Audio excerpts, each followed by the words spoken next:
In today's video, I'll show you how to use Incognito Mode in Microsoft Edge, also known as in private browsing.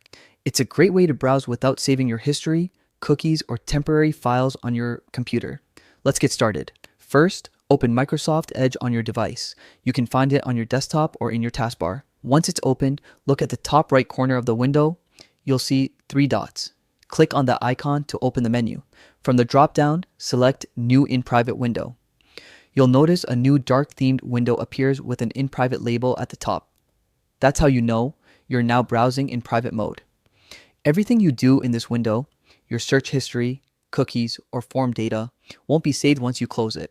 But remember, in private mode doesn't make you completely anonymous online.